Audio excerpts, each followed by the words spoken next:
Bismillah, alhamdulillah, wassalatu wassalamu ala rasulillah. Assalamu alaikum wa rahmatullahi wa barakatuh. Welcome back to chapter 40 of Al-Itqan fi Ulum al-Qur'an. As you recall, this content comes from various sources, but it seems al-Suyuti was drawing it from Al-Burhan for the most part, and that in turn is a summary of Mughni al-Labib عن كتب الأعاريب of Ibn Hisham al-Ansari. I was reflecting on the kind of rants that I did yesterday, and I was asking myself, did I go too far? I felt I was quite severe on certain things, and on reflection, I don't take any of that back. Actually, I think that it should be quite a severe matter for people to speak like that on the Quran. We have opportunities, and we're trying to create opportunities actually for all people to be able to, share their thoughts and ideas and to have them reviewed. And for this purpose, we have QuranReflect.com. QuranReflect.com is not there for tafsir, but it's there for, your take on something.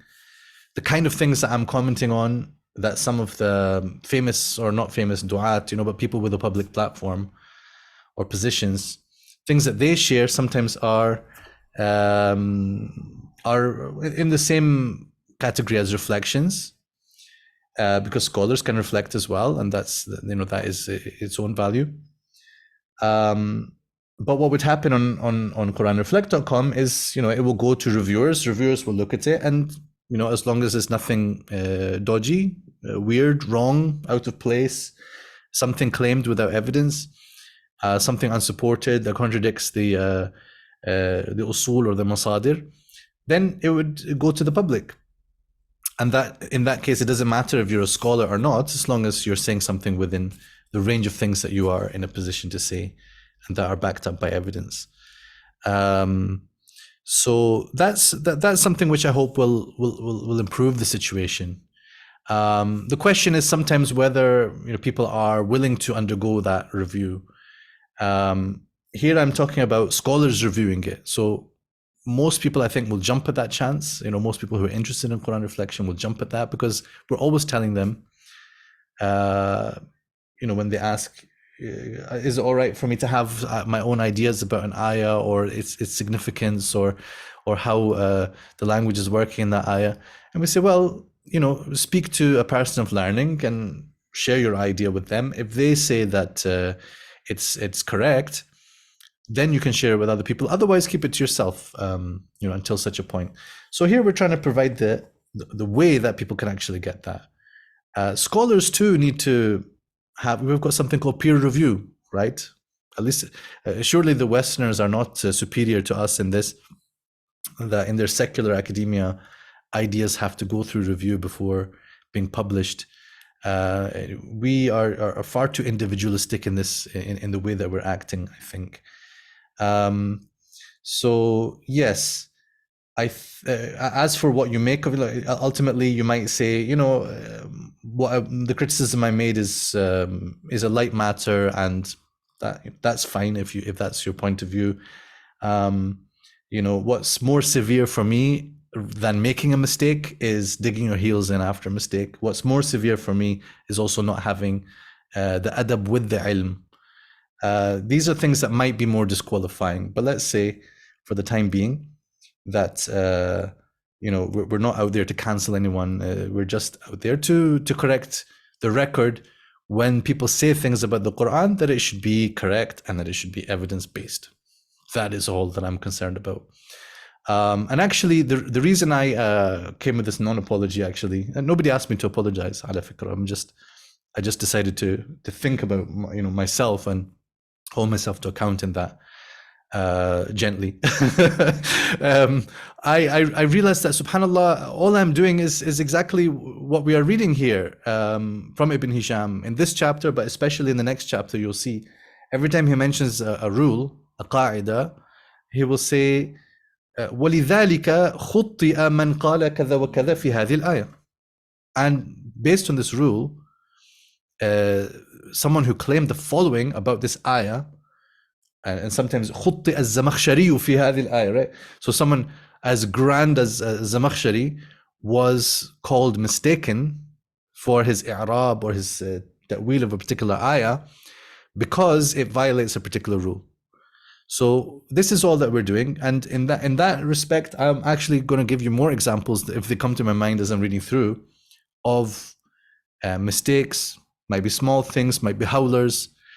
I will anonymize. I'm mostly anonymizing. Some of you might have realized who I was talking about. I'm not really. We're not out to kind of create a Rad culture. I'm not into that really. I'm not into that. May Allah protect us. But there's one example. Something was mentioned before, if you recall, that he said that there's no adat of nida in the Quran except for ya. He said that, right? And we will come to ya later on. But bil munasaba, I could mention one such howler that somebody put out there. Not the same person.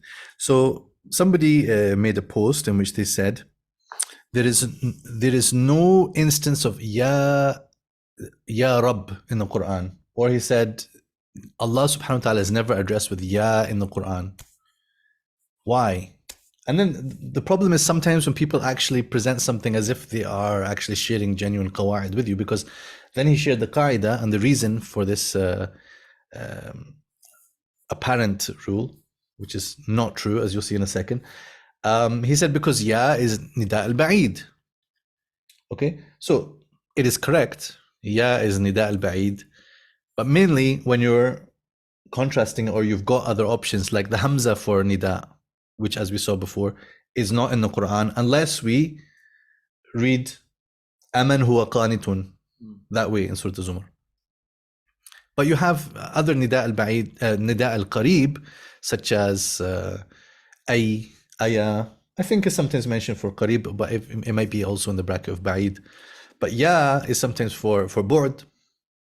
But as we know, also bu'd can be bu'd makani, it can be bu'd al-rutba, wa-sharaf, wa-ta'zim, right? So when a person says ya Rabb, they are not emphasizing the bu'd of Allah in a spatial sense, but they are emphasizing the greatness of Allah subhanahu wa ta'ala. Many ya in the Quran can be seen that way. When Allah subhanahu wa ta'ala calls upon some of his servants with ya or ya ayyuha, right? You know, I'm thinking of ya al-muzammil or things like this, or ya nisa an-nabi, ya Ibrahim, ya. There's so many of these. Then is this Allah subhanahu wa ta'ala is describing a bu'd and a distance between him and the servant? This is not the dalala of it.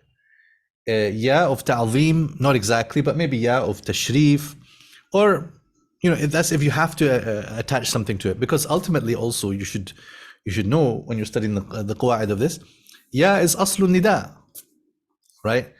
So if there's no other qarina which makes you have to think of it as being for ba'id or qarib or ta'zim or whatever, it's just ya, right? It's aslul bab.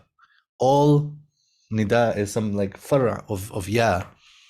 And then you can also have hadful adat. You don't have to have the you don't have to have adat al-nida. You can just have Rabbi, Rabbana. And that is actually the norm in the Quran, that you have Rabbi, Rabbana without any harf, right? But you do have in two places, Ya Rabb, wa qilihi Ya Rabb. So, first of all, to say that there's no Ya Rabb in the Quran means that you didn't do istiqra, you didn't check. You just basically didn't check. And the first thing you should do before making the declaration is just check. Does it actually exist? Yes, it does. So, Ya Rabb does exist in the Quran.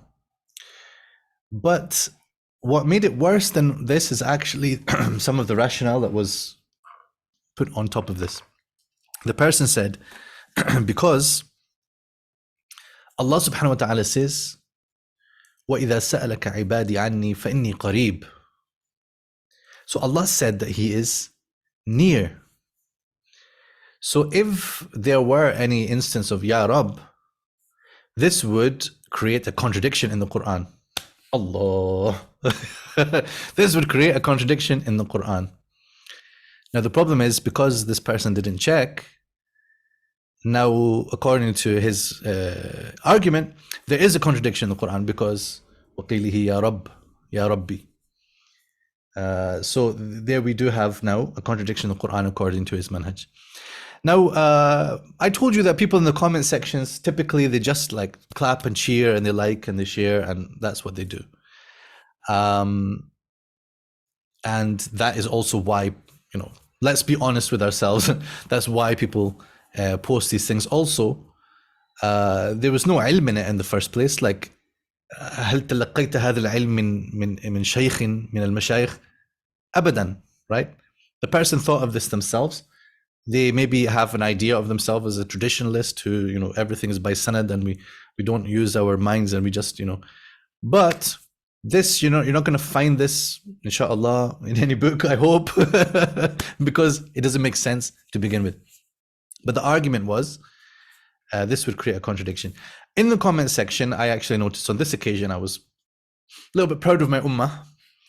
People were actually quoting the ayahs. They were telling me, hold on a second. And mostly they were saying, but in the sunnah, there's hadiths where it's, Ya Rabb, Ya Rabbi, and things like this. And, when I said before to you, from the frying pan into the fire. So now he then did an edit to his post and he said, a lot of people are pointing out that it does exist in the sunnah. So then he said, yes, but that's a sunnah. The point is it can't exist in the Quran because then it would be a contradiction in the Quran. Now, do you see what his argument has now created? A contradiction between the Quran and the sunnah. MashaAllah. Traditionalism has won today. His argument now, is there a contradiction? There's a contradiction between the Quran and the sunnah. So listen, we don't need to do this, Read a book. Like before, you don't have to read the book before posting. You can just read the book and not post. It's okay. The world will survive without the posts. I promise you, right? If we want to read, there are so many books that haven't been read. Let's read those, and then we'll be like, what's next? What else? Then you can post. Post. بالتي هي أحسن. فإذا الذي بينك وبينه عداوة. Okay. Right, let's go on to Idhan. So inshallah, we'll try to roll through a bit more quickly. We will not be able to go into the intricacy of the all the facets of the language here. That will obviously require a slower course, but we'll try to make progress. And those who are listening in, Muhammad here as well, if there's things that you want to ask about. He cheated because he's read my translation in advance, so he's got some questions in advance, right? Whereas you guys are seeing it first time, so there might be things that catch your eye or that you want to know a bit more about, and I'll do my best, inshallah, to work with that as well. فصل أداة إذن. قال سيبويه معناها الجواب والجزاء. فقال الشلوبين في كل موضع، وقال الفارسي في الأكثر، والأكثر أن تكون جوابا، لأن أو لو ظاهرتين أو مقدرتين. قال الفراء وحيث جاءت بعدها اللام فقبلها لو مقدرة إن لم تكن ظاهرة، نحو إذن لذهب كل إله بما خلق، وهي حرف ينصب المضارع بشرط تصديرها واستقباله واتصالها أو انفصالها بالقسم أو بلا النافية. قال النحاة وإذا وقعت بعد الواو والفاء جاز فيه الوجهان، نحو وإذا لا يلبثون خلافك، فإذا لا يؤتون الناس، وقرئ شاذا بالنصب فيهما. So he might say this point explicitly later, but right. So when we learn idhan in our nahu books, we learn a certain type of idhan, which is not the type of idhan which comes in the Quran, because we learn about someone says to you سأزورك غدا, and then you say to them idhan ukrimak. So it does nasb of what comes after. So that does not occur in the Quran, as far as I know, which is why one person who was doing an Arabic course and they were teaching the nawasib and they mentioned idhan. I said to him, take idhan off the list, because yes, it does exist if you're talking about non-Quranic Arabic, but if you're talking about Quranic Arabic, then no. وقال ابن هشام التحقيق أنه إذا تقدمها شرط وجزاء عطفت، فإذا قدرت العطف على الجواء جزمت وبطل عمل إذن لوقوعها حشوا، أو على الجملتين جميعا جاز الرفع والنصب. وكذا إذا تقدمها مبتدأ خبره فعل مرفوع إن عطفت على الفعلية رفعت، أو الإسمية فالوجهان. وقال غيره إذن تأتي على نوعين: الأول أن تدل على إنشاء السببية والشرط بحيث لا يفهم الارتباط من غيرها، نحو أزورك غدا فتقول إذن أكرمك، وهي في هذا الوجه عاملة تدخل على الجمل الفعلية فتنصب المضارع المستقبل المتصل إذا صدرت. والثاني أن تكون مؤكدة لجواب ارتبط بمقدم أو منبهة على مسبب حصل في الحال، وهي حينئذ غير عاملة، لأن المؤكدات لا يعتمد عليها والعامل يعتمد عليه، نحو إن تأتني إذن آتيك، والله إذن لأفعلن. ألا ترى أنها لو سقطت لفهم الارتباط؟ وتدخل هذه على الإسمية فتقول إذن أنا أكرمك، ويجوز توسطها وتأخرها. ومن هذا قوله تعالى: ولئن اتبعت أهواءهم من بعد ما جاءك من العلم إنك إذن، فهي مؤكدة للجواب مرتبطة بما تقدم. تنبيهات. التنبيه الأول: سمعت شيخنا العلامة الكافيجي يقول في قوله تعالى: ولئن أطعتم بشرا مثلكم إنكم إذن لخاسرون، ليست إذن هذه الكلمة المعهودة، وإنما هي إذن الشرطية، حذفت جملتها التي تضاف إليها وعوض عنها بالتنوين كما في يومئذ، وكنت أستحسن هذا جدا وأظن. So he's discussing here, Imam Suyuti is describing here some discussion, something that he heard from his teacher, Al-Kafiyaji. He's not called that because he used to spend a lot of time in the cafe. He's called this because he كان يلزم الكافية في النحو. So he was, so fond of this book. He used to teach it many, many times. So it became Al-Kafiyaji. So if I keep teaching this, maybe one day they will call me Al-Itqan, I don't know. وأن الشيخ لا سلف له في ذلك. ثم رأيت الزركشي قال في البرهان بعد ذكره لإذن المعنيين السابقين، وذكر لهما بعض المتأخرين معنى ثالثا، وهي أن تكون مركبة من إذا التي هي ظرف زمن ماض، ومن جملة بعدها تحقيقا أو تقديرا، لكن حذفت الجملة تخفيفا وأبدل منها التنوين كما في قولهم حينئذ. وليست هذه الناصبة للمضارع، لأن تلك تختص به ولذا عملت فيه، ولا يعمل إلا ما يختص، وهذه لا تختص بل تدخل على الماضي كقوله تعالى: وإذا لآتيناهم، إذا لأمسكتم، إذا لأذقناك، وعلى الاسم نحو وإنكم إذا لمن المقربين. قال: وهذا المعنى لم يذكره النحاة لأنه قياس ما قالوه في أداة إذ. وفي التذكرة لأبي حيان ذكر لي علم الدين القمني أن القاضي ابن رزين كان يذهب إلى أن إذن عوض من الجملة المحذوفة، وليس هذا قول نحوي. وقال الخوبي: وأنا أظن أنه يجوز أن تقول لمن قال أنا آتيك إذن أكرمك بالرفع على معنى إذا أتيتني أكرمك، فحذفت أتيتني وعوضت التنوين من الجملة فسقطت الألف لالتقاء الساكنين. قال: ولا يقدح في ذلك اتفاق النحاة على أن الفعل في مثل ذلك منصوب بإذن، لأنهم يريدون بذلك ما إذا كانت حرفا ناصبا له، ولا ينفي ذلك رفع الفعل بعدها إذا أريد بها إذا الزمانية معوضا من جملتها التنوين، كما أن منهم من يجزم ما بعد حرف من إذا جعلها شرطية، ويرفعه إذا أريد بها الموصولة. انتهى. Okay. Man is not harf, but he's trying to make it clearer. Yeah, man is not harf. I don't expect you to be following this entirely. Try, but the idea is to get familiar with these various adawat and some of the discussions around them, the nature of those discussions, to get a sense of that. That's what I'm wanting you to get on this first rush through.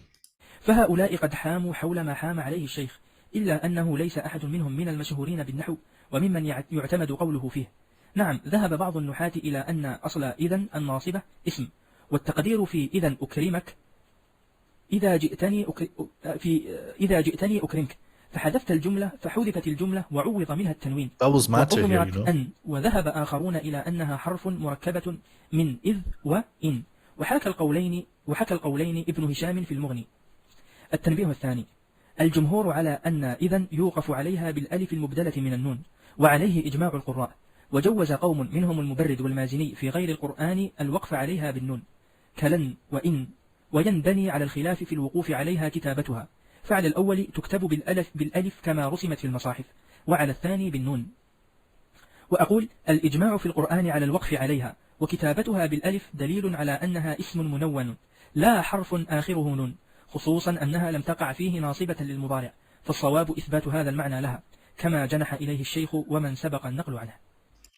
So you notice that when you see even in this ayat, it's not written in the way that you're seeing in the discussion. In the discussion, it's mostly written with the noon. But then look at the ayat.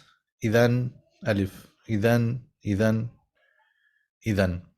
So that is part of the reason why there's this discussion about, what is the actual origin of this? Is this one and the noon version one thing? Or, do they maybe have different origins?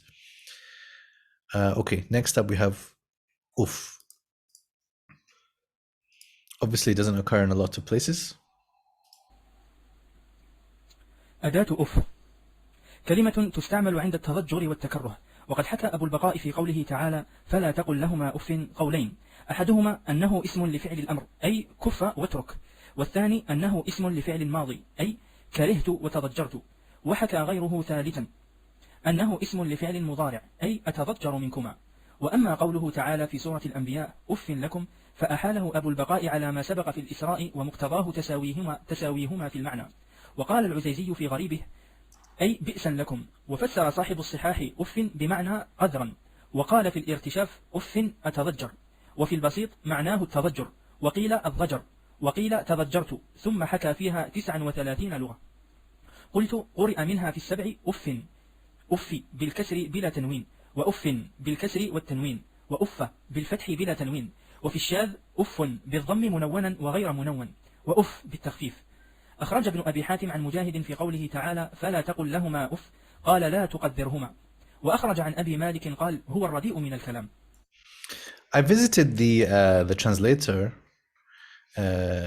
Sheikh Dr. Ahmed Zaki Hamad, in his home around 2007, and got a copy of his translation. What's it called? The Glorious? I have it actually just behind us, I think. The Gracious Quran is called. And he was also compiling a kind of Quranic dictionary, and he gave me a printout of one entry, and it was uff. So I remember he'd written up, and it was much like what we have here. And it's, it was a bit more extensive than what you'd find in, for example, the Badawi Halim dictionary. So it's, I wonder what happened to that. Did he complete that dictionary? But basically, anyone who's going to translate the Quran possibly should start from, I'm maybe saying this to myself now, possibly should start from a thorough study of the vocabulary. Not just study, but maybe even documenting that this is how I would translate it. And if you go back to our chapter on Wujuh al-Nadha'ir, maybe going through this and saying, okay, in that circumstance, I would use this translation, I would use this translation. Note those things down. And then when you come to that ayah, you have taken into account the fact that, okay, this showed up in that Wujuh al-Nadha'ir discussion. Otherwise, you need to maybe just keep a note that under this ayah, it would be important to consider the following factors. And if you're using any detailed tafsir, those kind of things will be pointed to anyway. But it's good practice to try to basically work out your Quranic dictionary, your lexicon, the English terms that you want to use for things. And then when you come to the ayah, you just basically insert them. So I wasn't necessarily planning to do that for our translation project, the Bayyinah translation, but perhaps we'll find a way to work this in as well. For example, even to go through something like the, look, I've got somewhere there, the Abdul Halim and Saeed Badawi dictionary, to go through it, and then, we don't necessarily accept their translations of things. We just see, okay, that's a starting point, and then just annotate it with, okay, these are the words that I would suggest to use for that. Because in our translation, alhamdulillah, we really are trying to freshen up the English lexicon of Quranic translation. So by all means, where someone has used good words in the past, we don't mind to use them again. But where we could maybe choose an alternative, not just for the sake of like a synonym, but just like another way of trying to get to what the Arabic word denotes, then we like to do that. We like to put an alternative out there. To give you a couple of examples from Surah Yusuf, when we came to the words, what was probably my favorite example, ala basiratin now. So you look at how they translated قل هذه سبيلي, ayah 108 of Yusuf, أدعو إلى الله على بصيرة أنا ومن اتبعني. So typically it would be upon clear insight. And maybe basira, people are familiar with it being used for insight. They say basarul ayn wa basiratul qalb. But then when you look in the tafsirs, they're telling you basira ay hujja wadiha. And then you look at the fact that they are saying basira is like, some of them, when they look at the core of the word, they say basir is seeing, actually. So a basira is a seeing evidence. So it's such a mubalagha, that's an evidence that's so evident and so visible that it's described as if it sees you, right? So you see the evidence and you see the proof, but it's so powerful that it sees you. So basira is like a very strong word for evidence. So ala basiratin, then you say upon, on, based on, right? That was my first draft of it. I was like, based on insight or something. Then when I came back to it, I said, like, think again. And we ended up on, I call to Allah, or invite to Allah, from a position of full clarity. So also the ala, as we're going to see ala, we already saw before about ala hudan aw fi dalalin mubin. So ala is like you're on top of something, mutamakkin minhu, and you've got the position of being able to see around you. So you can say on. Yeah, on is a translation of ala, okay, but any beginner student can write on. So how can we do better to get out the things that are actually there in the Quran? They just you have to learn how to see them. When you see them, you're like, okay, how do I translate that in a way that other people will see it? So that's what I think, alhamdulillah, we got to by saying from a position of, and then full clarity instead of just, although it might have the word evidence in it. I consider the word evidence, of course. Evidence itself means clearness. If you think about something being evident. So it was tempting to actually go with evidence, but partly because of the sameness of it, like other people also used evidence. It's fine, but we also want to present some alternatives. But what that takes is to actually, focus on the things that are going on in the language. There, I'm giving you an example of the vocabulary items like basira. Where does it come in the Quran? What does it denote in these different occurrences? بَلِ الْإِنسَانُ عَلَى نَفْسِهِ بَصِيرًا. He is a clear evidence against himself, So that could be one way of translating it. Right? We didn't translate Surah Al-Qiyamah yet, but I'm saying we look at where the word basira comes, and then we think, okay, does it mean the same thing in all these? Or does it mean something a little bit different here and there? That's the wujuh. And then the huruf, right? We paid a lot of attention to huruf. We paid a lot of attention to tenses, what is mudari', what is maldi, in ways that when you compare it with the earlier translations, you would clearly see that Many of them were just very blasé and casual with all of these things. And, you know, Jazahumullahu khairan. But there's so much more that can be done. So in the first place, building up a lexicon, building up a vocabulary, and building up an understanding of these huruf, building up a sense of ilm al-ma'ani, which we aren't exactly talking about directly. But ilm al-ma'ani, as you know, I hope, or if not, you learn it now. We have in ilm al-balagha, which is Arabic rhetoric, we have three main branches, which is ilm al-bayan, ilm al-ma'ani, ilm al-badi'. And ilm al-badi' is the least important of them. It's about muhassinat al-kalam, you know, how things end up looking nice and pretty and, you know, sounding good. And that's the shakli kind of aspect, right? Ilm al-bayan is very important. It is about imagery, it is about comparisons, it is about figures of speech, simile and metaphor, tashbih and isti'ara. All of these things fall in ilm al-bayan. So that is extremely important. But this part in the middle, ilm al-ma'ani, is the most crucial to tafsir.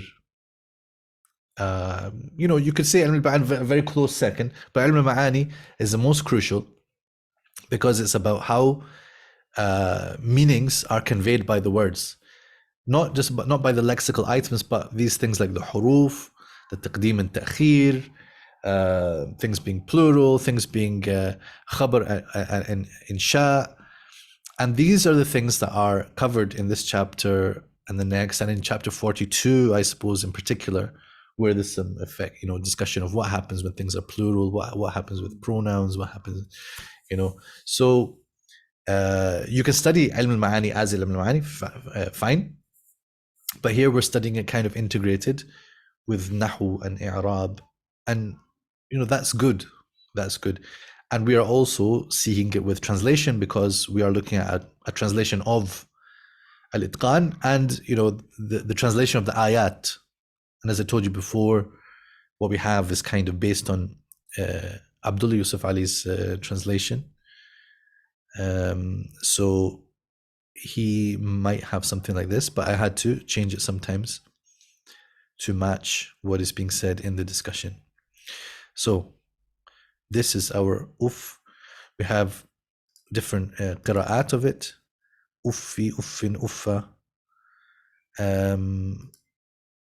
It would be relevant to have a footnote about which are the readings. Maybe I was not feeling generous at this point, you know.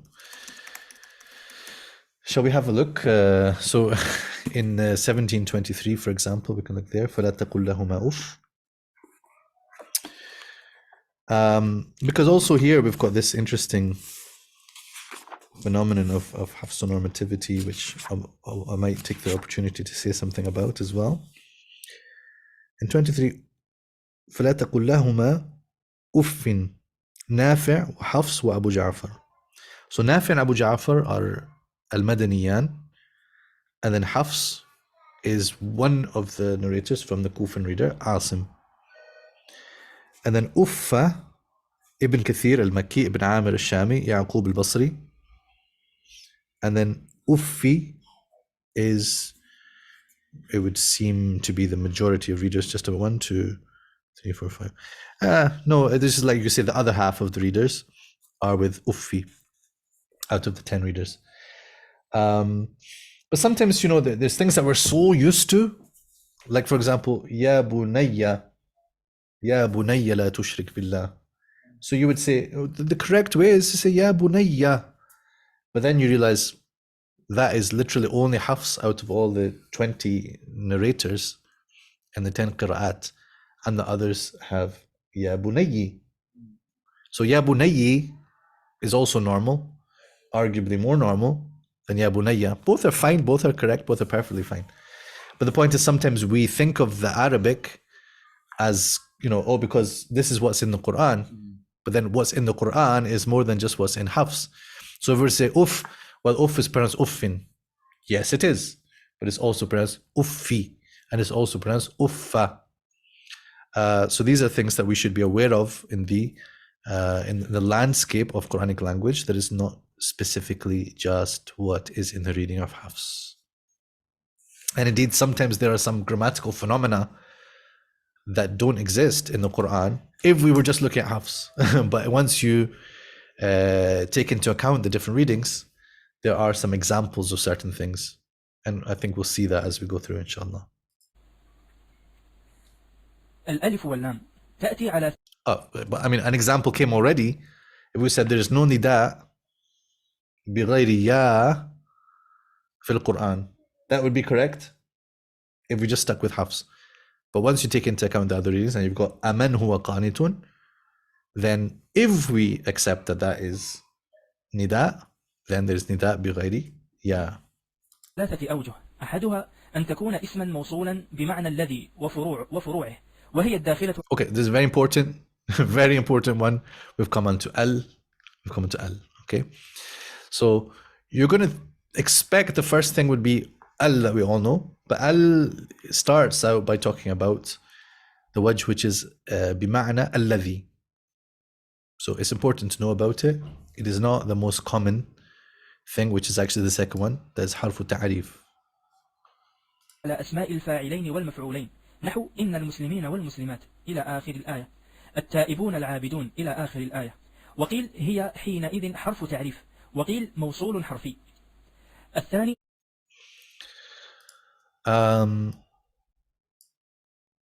I might have to check this one. So there's a very kind brother, Sheikh Amin, who wrote to me on a couple of occasions by email. And inshallah, I'll try to involve him more in this, because there's not that many people who would read my translation that closely and spot, mashallah, now Muhammad is pointing out some things as we go. But without being asked to, I saw some things that I shared on Twitter, and he queried them with me, and I think this is one of them. When I find them, I'll flag them up. Like, why did I translate it in that way? And then he goes and pulls out some stuff from different books of Nahu and stuff and says, but it shouldn't be understood this way. Like, I've put this bracket here because I guess I looked into what is a mawsul harfi, and then I came to the conclusion that it's something which has a dependent clause, which is a sila. But the more that we can improve something and make it more accurate, the better. So here the first view is the first way of using al is not as harf al-ta'rif. So في غير القرآن this exists for sure. In the Quran, it is arguably in these ayahs, in al-Muslimin, it's not saying the Muslims, which is, typically, probably all the translations do that. But according to this view, it means those who Islam, right? Those who يسلمون, الذين يسلمون, right? So al-Muslimin, أي الذين يسلمون. This is not a big difference. It's not even worth showing up in translation, the difference here. But that's why I said this type. In fact, I think this is even what he queried as well. I probably made a mistake here, because I don't think he is saying this type has been said to be the definite article, but rather in these ayahs, it is also said that these are harf ta'rif. I'll check what he sent me and what he said, inshallah, when revising this. But I'm sharing that with you just to show that, just to show off that I have some humility. وفوق كل ذي علم عليم. Right. أن تكون حرف تعريف، وهي نوعان: عهدية وجنسية، وكل منهما على ثلاثة أقسام. فالعهدية إما أن يكون مصحوبها معهودا ذكريا، نحو كما أرسلنا إلى فرعون رسولا فعصى فرعون الرسول. وقوله فيها مصباح، المصباح في زجاجة، الزجاجة كأنها كوكب دري. وضابط هذه أن يسد الضمير مسدها مع مصحوبها أو معهودا ذهنيا مع مصحوبها، أو أن تكون معهودا ذهنيا، نحو إذ هما في الغار إذ يبايعونك تحت الشجرة، أو تكون معهودا حضوريا، نحو اليوم أكملت لكم دينكم، اليوم أحل لكم الطيبات. So these are very commonly raised issues about al. So this famous one, أرسلنا إلى فرعون رسولا فعصى فرعون الرسول. So you would understand that, the Rasul has already been mentioned, but he was first mentioned nakira and then ar-rasul, because after that the expectation would be say fa'asahu fir'aunu, right? But there's tasrih of the al-ma'si, right? There's a tasrih of the maf'ul bihi with ar-rasul, right? But it could very easily, fa'asa fir'aunu iyahu, if you really wanted to say it like that, fa'asahu fir'aun. So as he says, وَالضَّابِطُ هذه أن يسد الضمير مسدها. So that's the first possibility. Or it can be معهودا ذهنيا. It wasn't mentioned, but it is somehow in your context. It's understood, it's familiar due to context. إذ هما في الغار تحت الشجرة. That somehow this is known to people. And maybe they said this about وأخاف أن يأكله الذئب. الذئب. So some said there's some wolf that they were aware of. في غيابة الجب. الجب. So maybe there's a specific well that they were aware of. And there's other possibilities. Again, as I'm saying to you, the point isn't say, I learned the rule, teacher, I know what the rule is, and that I will apply that for sure. The point is to be aware of possibilities which have to be thought about carefully one by one. Is this al here for this reason? Is it there for that reason? Don't just jump to the most obvious and easy assumption. It could be more complicated. Not complicated, I'm not trying to complicate.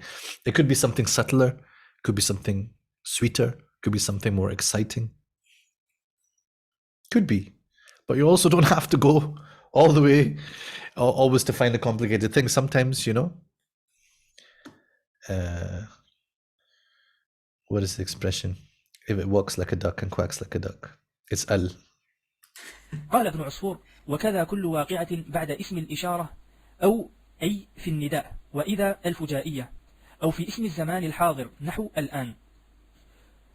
وأما الألف واللام الجنسية فإما أن تكون لاستغراق الأفراد وهي التي تخلفها كل حقيقة نحو وخلق الإنسان ضعيفا عالم الغيب والشهادة، ومن دلائلها صحة الاستثناء من مدخولها نحو إن الإنسان لفي خسر إلا الذين آمنوا، ووصفه بالجمع نحو قوله أو الطفل الذين لم يظهروا. وإما لاستغراق خصائص الأفراد وهي التي تخلفها كل مجازا نحو ذلك الكتاب، أي الكتاب الكامل في الهداية الجامع لصفات جميع الكتب المنزلة وخصائصها. وإما أن تكون لتعريف الماهية والحقيقة والجنس وهي التي لا تخلفها أداة كل لا حقيقة ولا مجازا نحو وجعلنا من الماء كل شيء حي، أولئك الذين آتيناهم الكتاب والحكم والنبوة. قيل: والفرق بين المعرف بأل وبين اسم الجنس النكرة هو الفرق بين المقيد والمطلق، لأن المعرف بها يدل على الحقيقة بقيد حضورها في الذهن، واسم الجنس النكرة يدل على مطلق الحقيقة لا باعتبار قيد. الوجه الثالث أن تكون الألف واللام زائدة، وهي نوعان: لازمة كالتي في الموصولات على القول بأن تعريفها بالصلة، وكالتي في الأعلام المقارنة لنقلها كاللات والعزى، أو لعلتها كالبيت للكعبة والمدينة لطيبة والنجم للثريا، وهذه في الأصل للعهد. أخرج ابن أبي حاتم عن مجاهد في قوله تعالى والنجم إذا هوى قال الثريا. وإما أن تأتي غير لازمة كالواقعة في الحال، وخرج عليه قراءة بعضهم ليخرجن الأعز منها الأذل بفتح الياء، أي ذليلا لا يخرجن الأعز منها الأذل، لأن الحال واجبة التنكير، إلا أن ذلك غير فصيح، فالأحسن تخريجها على حذف مضاف، أي خروج الأذل كما قدره الزمخشري. Right. So that was a bit of a journey there at the end. ليخرجن الأعز منها الأذل mentioned here. The change the initial verb meaning to exit as opposed to the canonical reading يخرجن, to drive out. So in this explanation, the word al-adhalla is taken to be a circumstance instead of the direct object. ليخرجن الأعز منها حال كونه أذل. حال كونه الأذل, in fact. The honored one will leave in a state of debasement, ذليلا. This is said to be non-permanent lam because a hal must ordinarily be indefinite. However, this supposed dialect lacks eloquence, so it's better to explain the reading in terms of an elliptical mudaf, i.e. خروج الأذل as Zamakhshari said. Debased is the opposite of based, by the way, in the English language. It's not really. You used to be based, and now you're debased. Simple. مسألة اختلف في اسم الله تعالى، فقال سيبويه هي عوض من الهمزة المحذوفة بناء على أن أصله إله، دخلت الألف واللام فنقلت حركة الهمزة إلى اللام ثم أدغمت. قال الفارسي ويدل على ذلك قطع همزها ولزومها. وقال آخرون هي مزيدة للتعريف تفخيما وتعظيما، وأصل إله أو له، وقد قال قوم هي زائدة لازمة للتعريف. وقال بعضهم أصله هاء الكتابة وزيدت فيه لام الملك فصار له، ثم زيدت تعظيما وفخموه توكيدا. وقال الخليل وخلائق هي من بنية الكلمة وهو اسم علم لا اشتقاق له ولا أصل. So there's a much more extensive discussion of this in Tafsir al-Razi, volume 1, which coincidentally has been translated, has the great exegesis. And it's a fascinating discussion. In fact, it's a spiritually empowering discussion. It's amazing, actually, and translated just nicely as well. But the thing is, sometimes people also take this as a given, as a musallam, that Allah is from al-ilah. And indeed, the strongest linguistic theories, both from the traditional perspective and I think from historical linguistic perspective in modern academia, do point in that direction. But then for people to then say Allah just means the God, it means the God, right? So then they want to translate as the God. I mean, in Arabic, to say the God is al-ilah. So Allah is different from al-ilah, even if its origin is al-ilah.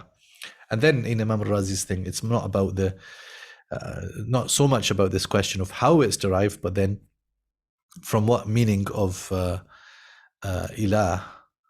Is it from aliha? Is it from alaha? Is it from, all the different possibilities of the meanings at the root of it? Okay. خاتمة. أجاز الكوفيون وبعض البصريين وكثير من المتأخرين نيابة الألف واللام عن الضمير المضاف إليه، وخرجوا على ذلك قوله تعالى فإن الجنة هي المأوى، والمانعون يقدرون له، وأجاز الزمخشري نيابتها عن الظاهر أيضا، وخرج عليه وعلم آدم الأسماء كلها، فإن الأصل أسماء المسميات. أداة ألا. He says فإن الأصل أسماء المسميات. If you speak up, then people can hear. فإن الأصل أسماء المسميات. Right. Yeah. فإن الأصل. You said in that it means. Let's see the translation. Az-Zamakhshari for deputies also for explicit nouns and explaining the spaces. He taught Adam the names, all of them, in that it means the names of the reference.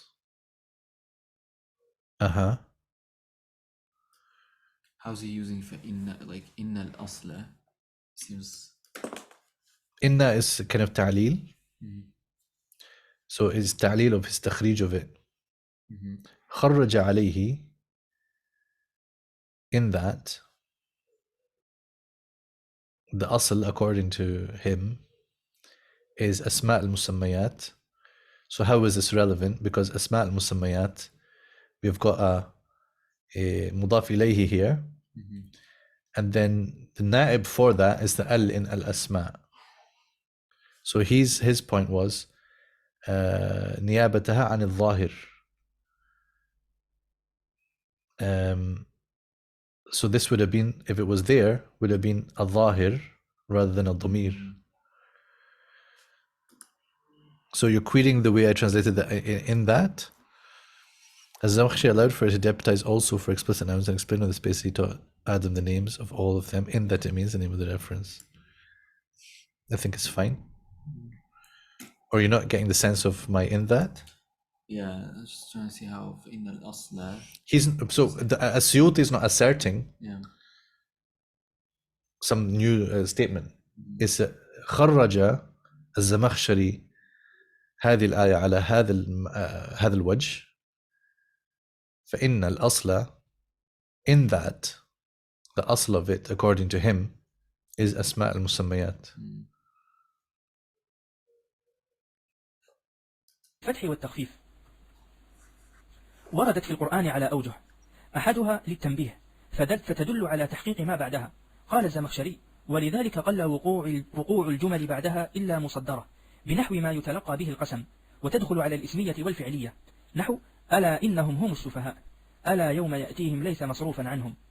قال في المغني: ويقول المعربون فيها حرف استفتاح فيبينون مكانها ويهملون معناها، وإفادتها التحقيق من جهة ترتيبها من الهمزة، وهمزة الاستفهام إذا دخلت على النفي أفادت التحقيق، نحو أليس ذلك بقادر. الوجه الثاني والثالث التحضيض والعرض، ومعناهما طلب الشيء، لكن الأول طلب بحث والثاني لكن الأول طلب بحث والثاني طلب بلين، وتختص فيهما بالفعلية، نحو ألا تقاتلون قوما نكثوا، قوم فرعون ألا يتقون، ألا تأكلون، ألا تحبون أن يغفر الله لكم. فصل. أداة ألا بالفتح والتشديد حرف تحضيض، لم يقع في القرآن لهذا المعنى فيما أعلم، إلا أنه يجوز عندي أن يخرج عليه قوله ألا يسجدوا لله. وأما قوله تعالى ألا تعلوا علي فليست هذه، بل هي كلمتان: أن الناصبة ولا النافية، أو أن المفسرة ولا الناهية. Okay. So bringing up Allah yasjudu lillah is very interesting. In the footnote it says في هذا نظر لأن الفعل منصوب بحذف النون وألا ليست حرفا ناصبا. Very good. وعلى هذا في الآية من قبيل الحرف الناصب دخل على لا النافية. Interesting. Interesting. I could make a note here about the Bridges translation, because in the Bridges translation, which is an attempt to translate the Qira'at, this is a point where, would you be able to get the Bridges translation for us? Just there. This is a point where they translated it, or Ustaz Fadil Suleiman translated this particular mawdi' as if it was something like tahdid. And I hadn't noticed before that at least Imam al-Suyuti argues for the possibility of that. However, I do not see in the books of Tawjih al-Qira'at or in the books of Tafsir that they actually consider that permissible at all. For exactly this reason, that there would have to be a noon then. Okay, I'm going to have to explain a bit better, because what I'm talking about is the other reading of, which is actually ala yasjudu lillah. Right, we'll come to that in a second. So in ayah 25 of Surah An-Naml, the reading Allah yasjudu lillah, we have here in the British translation, has thus barred them from the way so that they are not guided, that they do not prostrate themselves to Allah. So that is basically fine, because an la yasjudu, that they do not prostrate themselves to Allah. But then in the footnote, they have the other reading, which they translated as, how can they not prostrate themselves to Allah? Now, the other reading is, ala yasjudu lillah. Ala yasjudu lillah. Now, I have a feeling that somewhere in our book, this is discussed. Otherwise, I have also translated, yeah, here we are. And I've also translated Tafsir al-Razi of Surah An-Naml. So I can show you that in the group perhaps. Supplementary. So here we have got under ya, a mention of this ayah. Zamakhshari said it may be for drawing attention, in which case it enters upon verbs or particles, e.g. ala yasjudu, which is the reading of Kisa'i with the lightened ala. Right. So let's go back to the previous entry. The other canonical reading of Kisa'i, Abu Ja'far and Ruwais, is explained in this way: ay ala ya usjudu, meaning hearken, O creatures, prostrate to God. This is from Tafsir al-Alusi. The author is apparently arguing for the same possibility with the use of Allah as an opening particle. So if al-Suyuti is arguing that, it means he's saying, this is the ta'wil that I did of his kalam, which I think is fine, actually, now that I think about it more closely. He's saying, Allah ya usjudu lillah. Now that's quite complicated. It's really quite complicated, but it's really the only way to do tawjih of the reading of Al-Kisai et al. Because you cannot see ala there as harfu tanbih, because then you have to explain hadfun noon. That's why this translation la yastaqim or la tastaqim, هذه الترجمة لا تستقيم, when he says, how can they not prostrate themselves to Allah? Because there he is interpreted somehow as a kind of tahdid or something of this nature, but then with an additional layer of kind of movement from there into tawbih. How can they not? Right, tahdid into tawbih, something like this. In the best interpretation that we can make of this translation. But it doesn't work, because then it would have to be ala yasjuduna lillah, which actually would be translated something like this. Won't they? Why don't they? How about they prostrate to Allah? Ala yasjuduna lillah, with a noon. Without the noon, you cannot have this ta'wil, you cannot have this tawjih, which is why none of the books of tawjih say that, none of the books of tafsir say that. And as I now realized upon explaining it more fully, Imam al-Suyuti also is not suggesting that. But then his idea here, as I said, is that Allah is apparently doing the same as Allah. Therefore, in fact, I disagree with this footnote, because the footnote is saying لأن الفعل منصوب بحذف النون وألا ليست حرفا ناصبا وعلى هذا في الآية من قبيل الحرف الناصب دخل على الله النافية. Okay, but if we assume that Allah works like Allah, then the point is, then we'd have to interpret it in the way that we did Al-Kisai is reading, which is Allah ya usjudu lillah. Complicated, I know. If you prefer the other qira'ah, that's fine. Many of the Qurra did, but Al-Kisai didn't, Abu Ja'far didn't, and Ruwais didn't. أداة إلا بالكسر والتشديد تأتي على أوجه. أحدها الاستثناء متصلا نحو فشربوا منه إلا قليلا، أو الاستثناء منقطعا نحو ما فعلوه إلا قليل. وكذا قوله قل ما So إلا, of course, very important. It's the, it's أصل باب الاستثناء, right? So there's other adawat of istithna, but إلا is the main one, right? So understanding it well is important. I can take away the reference to bridges because it's not relevant. Right, so بالكسر والتشديد على أوجه. So the first is exception. It may be استثناء متصل, استثناء منقطع. لكم عليه من أجر إلا من شاء أن يتخذ إلى ربه سبيلا وما لأحد عنده من نعمة تجزى إلا ابتغاء وجه ربه الأعلى. And there can be sometimes debate over is إلا متصل or منفصل. منقطع, sorry. Is it متصل or منقطع? There's debate over, for example, فسجدوا إلا إبليس. So there's different opinions about that.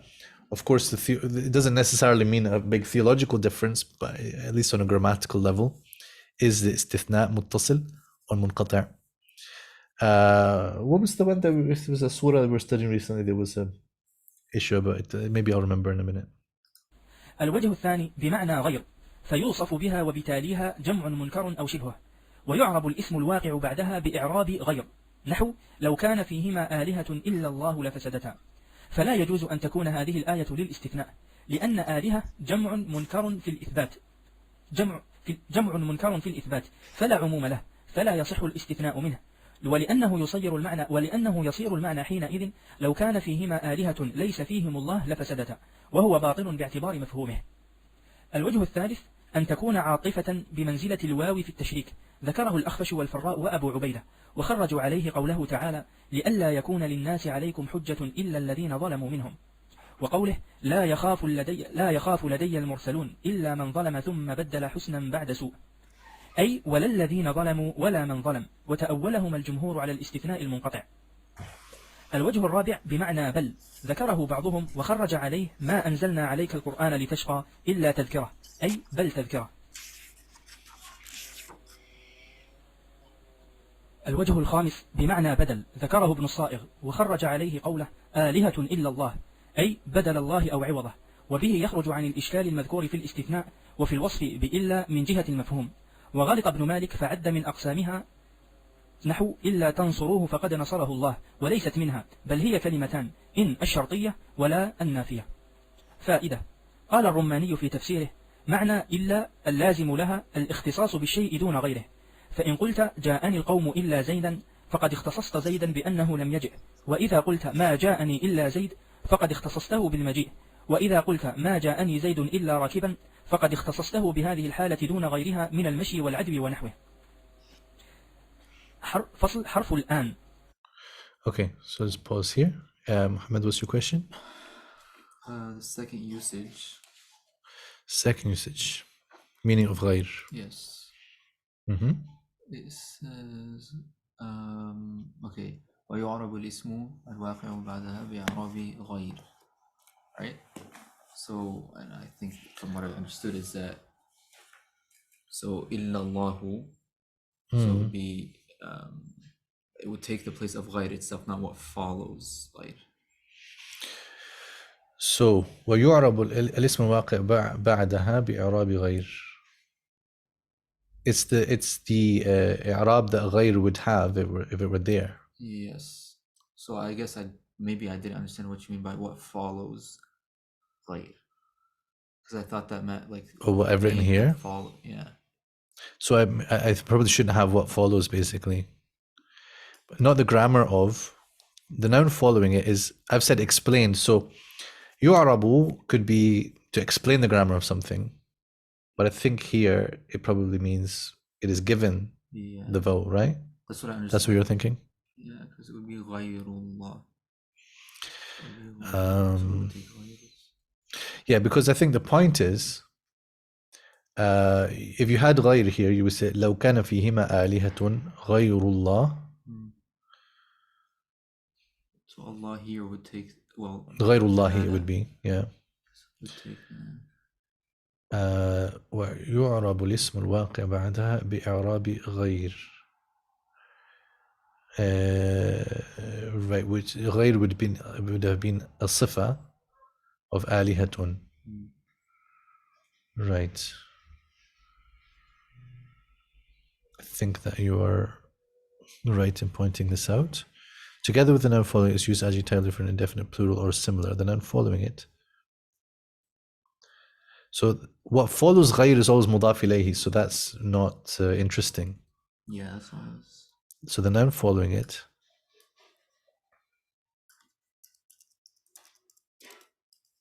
So i'rab here I would say is like vocalization. I see. According to the grammar. I mean, that's one way of, there's always different possibilities on how to translate the point, but وَيُعْرَبُ, that is to say, it is made either مرفوع منصوب مجرور according to what غير would be in that situation, right? That seems to be the point. اسم للزمن الحاضر وقد يستعمل في غيره مجازا. Okay, so we moved on to the next حرف here, which is, well, it's not a حرف, but we have الآن. الآن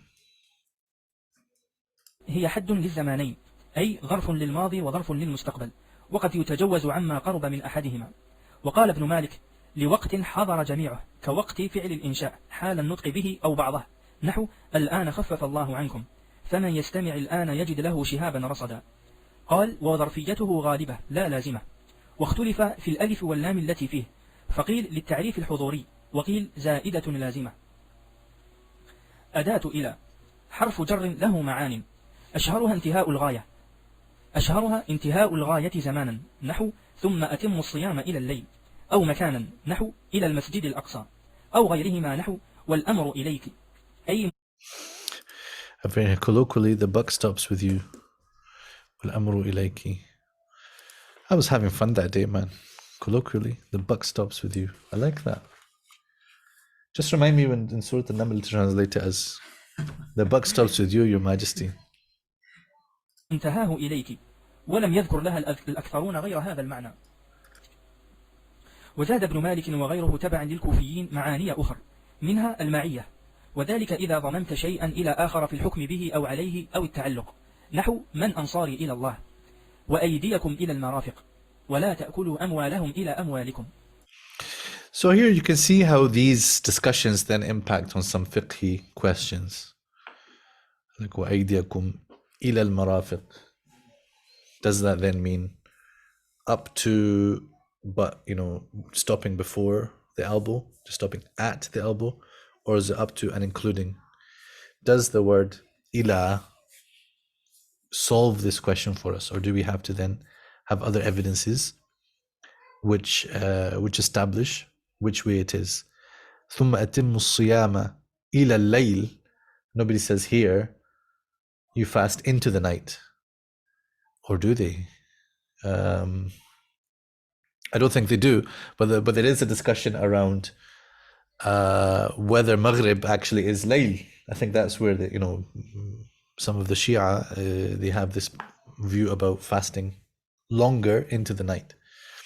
And also Neil deGrasse Tyson, who it turns out is in Immat Shia or something like that. I don't know why Neil deGrasse Tyson decided to weigh in on this on Twitter. You don't remember that? It was a very special moment. It's a very special moment, and I sent him a meme. It was so ridiculous that I felt it has to be answered by a meme. So it was a meme of Sheikh Musa'ad al-Tayyar. He's just like going like this, and then I captioned it with, "Are you even tafsirious?" Right. That's what Neil deGrasse Tyson deserved that day. And it was like, it was quoted in like one of these BuzzFeed articles. It was not my most shining moment as a scholar, but there you go. But ila could sometimes mean up to and including. That's really what it's saying. But just like the word ila always meaning this or always meaning that, it's going to be sensitive to context, and then there would be other evidences. Like they have discussion around the ba in wamsahu bi ru'usikum. Right, you guys and us guys, we have very different points of view about this, and we'll see that under ba, I'm sure. قال الرضي والتحقيق أنها للانتهاء أي مضافة إلى المرافق وإلى أموالكم. وقال غيره ما ورد من ذلك مؤول على تضمين العامل وإبقاء حرف إلى على أصلها. والمعنى في الآية الأولى من يضيف نصرته إلى نصرة الله، أو من ينصرني حال كوني ذاهبا إلى الله. ومنها الظرفية كفي نحو لا. So here's it's important, and be here I will mention to you. You see, when someone says, well, ila can just mean ma'a. So there's this concept of ta'aqub al-huruf, where one harf, they will tell you under a number of these entries that, well, ila can mean fi, ila can mean the lamb of possession, ila can mean, and then they'll just tell you another harf that it has the meaning of in these circumstances. So that should be again seen, just take it with one pinch of salt bay, right? That there is, it is like that meaning. It is close to that meaning. But what you should then come back to is, okay, but that harf wasn't used, but this harf was used. So what is the fa'idah of that? Is there some combination of the two senses that is intended? That can sometimes be the case. And here, ila, some understood it as mudafatan ila.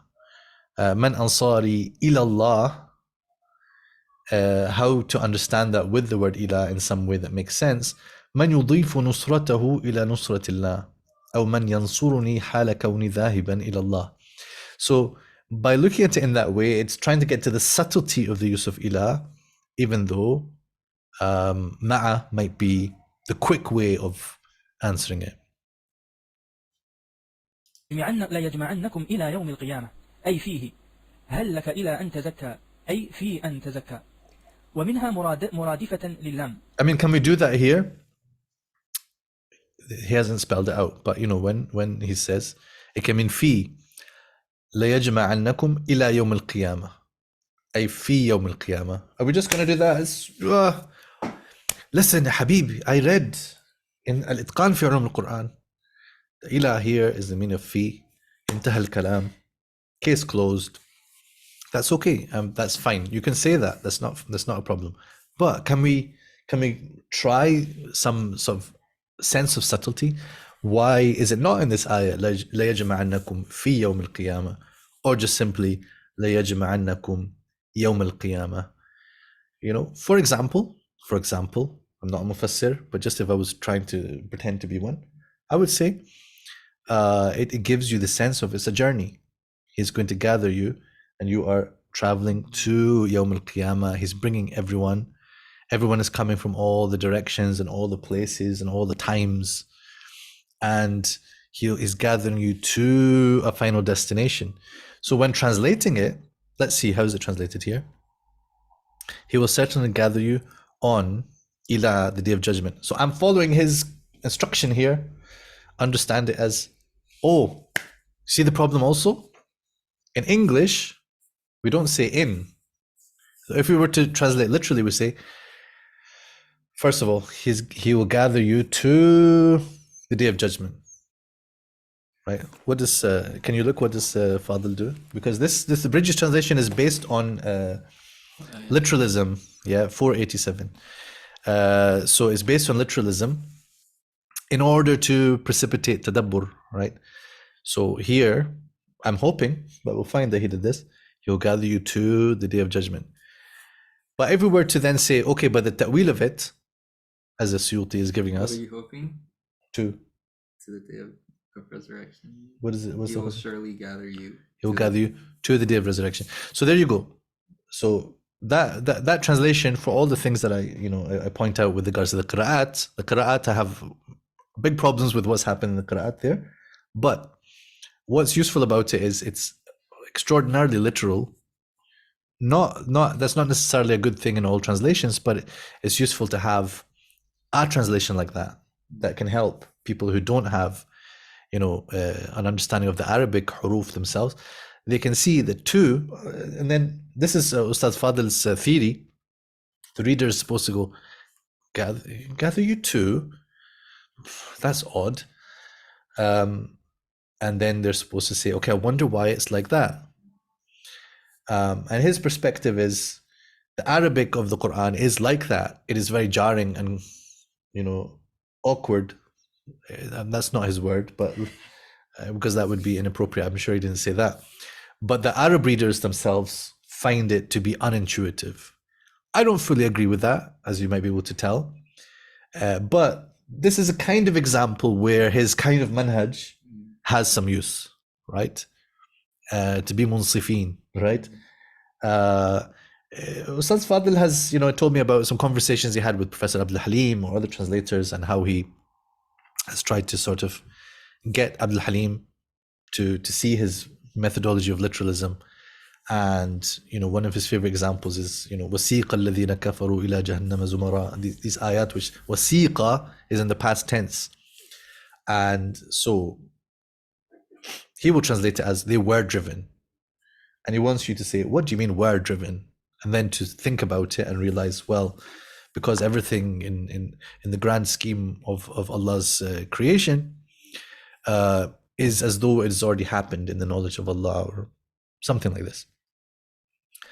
Whereas every translator basically says will be driven, and they understand the Maldi has a sense of tahqiq. It will certainly happen, but it doesn't carry over in translation. It doesn't work in translation. So they will say will be driven. And Ustad Fadl is very sort of mutahammis against this kind of manhaj, because he says, basically how can these translators basically change the Quran? That's what he says. I've heard him on several occasions say this. What gave them the right to translate it in the future tense when Allah said it in the past tense? Well, what gave them the right is translation. I mean, that's what gives you the right to write an English word when Allah wrote an Arabic word. You could start with that problem, right? But as long as you understood that translation is something justified, then you can't make every ism into an ism or a noun, for example, in English, as if ism and noun are the same thing. And you can't make every fi'l into a verb. You know, there will be huruf that don't get carried over, right? So this is the challenge for translators, you know, the balance between being very literal, being idiomatic and understanding. But here, for example, if you translate it literally, he will gather you to the Day of Judgment. And I think there is a latifa there which is worth maintaining. Not in every case, not in every single verse, to stick with the exact normal equivalent, you know, mechanically of the harf. So every ila must be to. No. But if you can see a fa'ida, then fine. Translate it as to. He will gather you to. To make it literal upon fihi, which is the explanatory word, it would be, he will gather you in the Day of Judgment. But actually in English, we don't say in. We say on the Day of Judgment, which is kind of weird, but that's how we talk in English. So this is, again, some general rules to think about in this issue of ta'aqub al-huruf. Yes. How do you maintain the subtleties that exist with the Arabic? It's like Professor Abdul Halim mentioned something very nice. I was reading an interview with him that, you know, I was just reading it recently, but it's an old interview. He said that somebody contacted him and said, I was trying to read your translation. It's very nice, but I struggled with some things. And honestly, you know, it's not as good as the Arabic. And he said, Wallahi, I never claimed to be more eloquent than the author. It's hard work. It's hard work. And listen, you know, in everything that I'm going to talk about and heaping praise upon our own work and upon the Bayyinah translation, we are very aware and very conscious and very humbled by our limitations. We can only try our best. And along the way, we notice the things that we have failed to do. And we actually make a note of that sometimes in the footnotes, because I want our readers to actually know that we failed in something, because I want them to know that the language of the Quran will always be far, far above us. That we are only, you know, the dwarfs. So that's not politically correct or whatever. But we're only going to be the very, very insignificant people trying to get up this mountain. That's not me saying the Quran is incomprehensible and too complicated and difficult. I'm not saying that. What I'm saying is, when you try to translate, you're taking on a huge burden. Like Zayd bin Thabit said, you know, if you were to ask me to move this mountain to over there, right, it would have been easier than what they asked me to do. No one's forcing me to do it, but you know, the sense that there's a need for more fruitful translation in English drives us. But we are also, like, we'd like people genuinely to see that we have limitations and that we know our limitations, and we tell them our limitations so they can see that actually there's a respect that we should all have for the Quran, which you know, is more than we have for any other text that we would attempt to translate. And obviously we have limitations in any translation, as you can see in front of you. Right. So question on the second point. Second point here. Yeah. Just if you scroll up here. When he says... Just speak up a bit so you're more... Yeah, so he says في الحكم به أو عليه أو التعلق. Yeah, so you have second here. And then he has over here. Yeah. وزاد بن مالك المعية كماء وذلك إذا ضممت شيئا الآخر في الحكم به أو عليه أو التعلق. So are you combining, because here you have made concerning it or connected with it?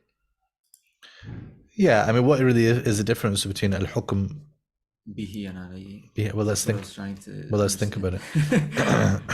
إذا ضممت شيئا الآخر في الحكم به أو عليه. I'll think about it. Um, it's just for me, it just sort of seemed like a sort of general thing. But I'll have a think if there's something intended specifically by بالحكم به, which I have missed in the translation. وجعل منه والأمر إليك أي الأمر لك، وتقدم أنه من الانتهاء. ومنها التبيين، قال ابن مالك: وهي المبينة لفاعلية مجرورها بعدما يفيد حبا أو بغضا من فعل تعجب أو اسم تفضيل، نحو رب السجن أحب إلي. ومنها التوكيد، وهي الزائدة، نحو فاجعل أفئدة من الناس تهوي إليهم، في قراءة بعضهم بفتح الواو، تهوى إليهم أي تهواهم، قاله الفراء. وقال غيره: هو على تضمين تهوى معنى تميل. تنبيه: حكى ابن عصفور في شرح أبيات الإيضاح عن ابن الأنباري أن إلى تستعمل اسما، فيقال انصرفت من إليك، كما يقال غدوت من عليه. وخرج عليه من القرآن قوله تعالى: وهزي إليك بجذع النخلة. وبه يندفع إشكال أبي حيان فيه بأن القاعدة المشهورة أن الفعل لا يتعدى إلى ضمير يتصل بنفسه أو بالحرف، وقد رفع المتصل، وهما لمدلول واحد في غير ظن. أداة اللهم. So yeah. So some of these phrases they have انصرفت من إليك. So then إلى is no longer harf, but it is in this case an ism, such that it can be مجرور بمن. غدوت من عليه, because also you have على can be used as an ism. You'll see that under على. So that is an explanation that's given for وهزي إليك in order to explain a certain intricacy and difficulty that has been noticed by Abu Hayyan. The one may say ظننتني but not ضربتني. Okay. Don't hit yourself. مشهور أن معناه يا الله، حذفت ياء النداء وعوض عنها الميم المشددة في آخره.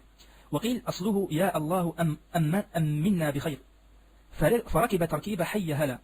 وقال أبو رجاء العطاردي: الميم فيها تجمع 70 اسما من أسمائه تعالى. وقال ابن ظفر: قيل إنها الاسم الأعظم، واستدل لذلك بأن الله دال على الذات، والميم دالة على الصفات 99، ولهذا قال الحسن البصري: اللهم تجمع الدعاء. وقال النضر بن شميل: من قال اللهم فقد دعا الله عز وجل بجميع أسمائه. جميل. أداة حرف عطف، وهو نوعان: متصلة وهي قسمان. القسم الأول أن يتقدم عليها همزة التسوية، نحو سواء عليهم أأنذرتهم أم لم تنذرهم، سواء علينا أجزعنا أم صبرنا، سواء عليهم أستغفرت لهم أم لم تستغفر لهم. القسم الثاني أن يتقدم عليها همزة يطلب بها وبأم التعيين، نحو الذكرين حرم أم الأنثيين. وسميت في القسمين متصلة لأن ما قبلها وما بعدها لا يستغنى بأحدهما عن الآخر. وتسمى أيضا معادلة لمعادلتها للهمزة في إفادة التسوية في القسم الأول في القسم الأول والاستفهام في الثاني. So as I recall, under Hamza, it wasn't discussed. Was it Hamza to Taswiya? Was it brought up? So Hamza to Taswiya is basically the Hamza of Istifham that has kind of been converted to another usage in a specific context. So if you look in these ayahs, سواء عليهم أأنذرتهم, did you warn them? أم لم تنذرهم, or you didn't. But when you have an expression like سواء عليهم, then we don't have it as a question anymore. In English, we would say whether. It's the same for them, whether you admonish them or don't admonish them. Just give me a moment, please. So this is sort of discussed here, but separately. So the asl anyway is the hamza of istifham, but there are some circumstances where something is taken out of being istifham. For example, kayfa. Take for example kayfa. If we have the ayah وإذ قال إبراهيم ربي أرني كيف تحيي الموتى. So there we would still translate kayfa as how, but it's not show me how do you give life to the dead. It's not now a question. It's sort of originated as a question, but then it's show me how, right? So now in English also we will transfer it into a slightly different mode, right? So here, we wouldn't translate it as, it is the same for them. Do you admonish them or don't you admonish them? Although that's not that bad, that's kind of in the ballpark, but we will say whether, right? So that's Hamzatul Taswiyah. Right, so hopefully that helps you to understand what's going to happen here. في إفادة التسوية في القسم الأول والاستفهام في الثاني. ويفترق القسمان من 4 أوجه. أحدها وثانيها أن الواقعة بعد همزة التسوية لا تستحق جوابا، لأن المعنى معها ليس على الاستفهام، لأن الكلام معها قابل للتصديق والتكذيب، لأنه خبر، وليست تلك كذلك، الاستفهام منها على حقيقته. والثالث والرابع أن الواقعة بعد همزة التسوية لا تقع إلا بين جملتين، ولا تكون الجملتان معها إلا في تأويل المفردين، وتكون الجملتان فعليتين واسميتين ومختلفتين، نحو سواء عليكم أدعوتموهم أم أنتم صامتون. وأم الأخرى تقع بين المفردين وهو الغالب فيها، نحو أأنتم أشد خلقا أم السماء، وبين جملتين ليستا في تأويلهما. النوع الثاني منقطعة، وهي على 3 أقسام: مسبوقة بالخبر المحض، نحو تنزيل الكتاب لا ريب فيه من رب العالمين، أم يقولون افتراه. ومسبوقة بالهمزة لغير الاستفهام، نحو ألهم أرجل يمشون بها أم لهم أيد يبطشون بها، إذ الهمزة في ذلك للإنكار، فهي بمنزلة النفي، والمتصلة لا تقع بعده.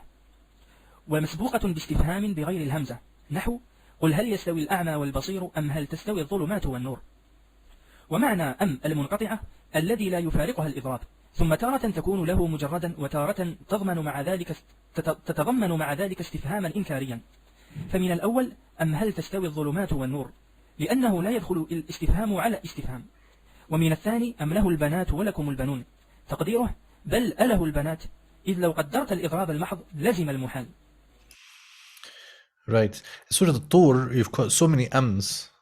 In fact, some of the people of Isharat, if you like, they noticed that in Surah Al-Tur, there's 15 times it comes am خلقوا من غير شيء أم هم الخالقون أم خلقوا السماوات والأرض بل لا يوقنون. And in much of this, is explained by way of bal, and he does not. He sort of makes that explicit here, but that's what idrab is, right? Transference. Therefore, I put in brackets like bal. So when you come to the word bal, you will see bal is for idrab. Not going on strike, but you know, it's kind of hard to find a good word for it. I've opted for the word transference. Good to think some more about it.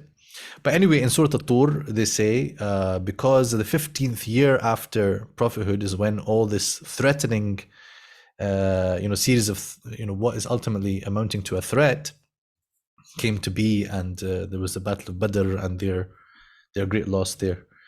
These are the kind of isharat and things that aren't based upon firm evidence, but sometimes people of clean hearts, they see these things, and it may indeed be an ishara which was intended in the revelation. So a lot of time is not really a question, it's not really meaning or, but maybe in translation you could still write or, and it would still make sense.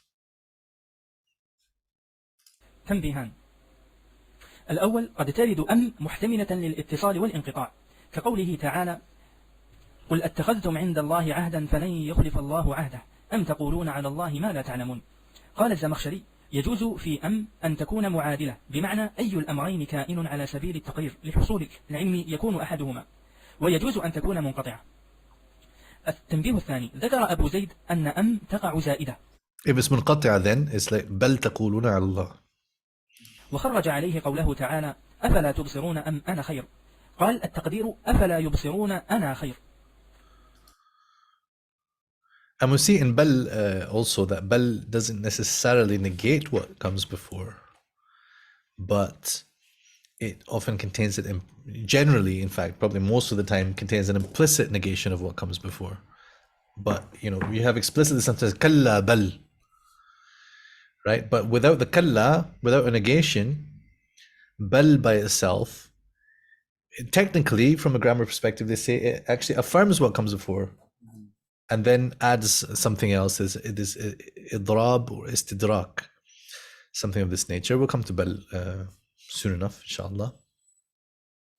I have a few questions. A few questions? Or maybe a couple. أم خلقوا من غير شيء أم هم الخالقون. Right, what's your question? Number one. Well, I want to understand when you say where it says there are 4 differences, first and second, that after the hamza of equivalence does not require a response, but it does not literally denote a question, right? So obviously you put literally here for a purpose. I guess. Yes. So what is اوكي احد والثاني ان الواقع بعد همزة التسوية لا تستحق جوابا. المعنى من معها ليس على الاستفهام. Is that part right? Yes. And I'm assuming it has to do with because لأن الاستفهام معها على حقيقة, so you're kind of contrasting. Yeah, because it comes down to what I said before, that it's still basically that hamza is a hamza of istifham. Okay. It's been painted, or the paint has been stripped off, or is wearing a hat. But I still know who he is, right? Okay. She, Hamza, right? Okay. I still know who she is. She is Hamza al-Istifham. So I think that's the point. Okay, I see. It probably came because of this. You're right. So when translating, sometimes you see some contrast made a little bit later, then you go back and say, okay, then I need to say something about the first. Makes sense. And the second is the paragraph right before notes. Okay. I'm just wondering, okay, so when you say the meaning permanent to the disconnected M, is that the transference, like this is either the sole meaning or it contains an implied denial interrogative. I guess I just felt when I read it, it wasn't like this is either the sole meaning or it contains, just kind of seemed not clear, I guess, versus the way he was phrasing it. ومعنى أم المنقطعة الذي لا يفارقه الإضراب ثم تارة تكون له مجردا, which is say it's purely for إضراب, وتارة تضمن مع ذلك استفهاما إنكاريا. So I understood like sometimes it's going to be this and sometimes it's going to be that. No, it would be always إضراب لا يفارقها. Yeah. Sometimes only إضراب, yes. Sometimes إضراب plus this. So either it's so meaning or it contains, along with that, an implied denial interrogative. I just felt like I understand what you were saying, but I guess when I first read it, it was confusing. Like, also, would that help you? Probably. Okay. And then the last thing, sorry. All right. Because I was just thinking. Yeah. Okay. Also makes it clearer. Sure. Okay. So this is a general kind of translation question that you employed here. When you are using the words, like for example here, M, if you're translating it in the ayah as or, generally, right? In these ayahs here. So for example, just to give a good one. Yeah. Here you said, have you received a promise from God? For God breaks not his promise, or M. Right, so yeah. Translate it. And then when he says, but the thing is, as Zamakhshari said, this M may be the counterpart to this, yes. Or it can be min bal. So when you're actually translating in the actual verse, are you not necessarily sticking to... So here I translated first according to Zamakhshari's statement, and then I said, but in his other, when he says alternative may be disconnected, then I put in brackets, i.e. it would be, nay, you are saying. Okay. So I provided both translations. Yeah, but I think from what I remember, like in other places, what's kind of your manhaj of... Because... I translate it according to what it's being said to mean. What's being said in this. So here I provided both because by saying it can be interpreted as either connected or disconnected, it's not necessarily the case that results in a difference in meaning. There can be more than one opinion about a grammatical point and it doesn't have any change in meaning. That's number one. Sometimes it can be a change in meaning, but it doesn't result in a change in translation or necessarily. But what I would want to do is to use translation to illustrate the difference between the two ways, if possible. So here my manhaj would be, how can I translate it in two different ways to show the two different awjuh? So the first one is, or are you saying? So it's either you receive the promise from God, or you're saying what you don't know. That's al-mu'adila, right? And then here, bima'na bal, munqati'a, lil-idrab, all of that the same thing. Is to say, for God breaks not his promise. Nay. Nay is a way of saying bal. By the way, bal can also be translated as indeed. We'll see that later. Yeah. And inna usually is people translate as indeed, but it generally doesn't. But in some circumstances it does. One day we'll come to inna. Not that long, because it's actually in. We'll come to it before bal, in fact, because it's Hamza. Yeah, what's bothering you now, Muhammad? I just don't understand this. Okay, so for example, like this specific ayah, you could have went with or nay, like you put in the end. Yeah, and so any translator should also be aware, like, okay, what do I feel that is doing? Okay, that's exactly what I wanted to. All right, yeah. Because you could have just said, just like you put IE at the end here, you could have put, so actually said this maybe counterpart and then put IE or. Like how you just gave this example over here, you could have done this. So why did you choose? Because of the way it's presented in the text here, it can be interpreted either as the first possibility he mentions, Zamakhshari mentions, is that that is the counterpart to the interrogative Hamza. So I translated the first one according to that. That's how you kind of went about this. So in our project, inshallah, the Awjuh of Alusi.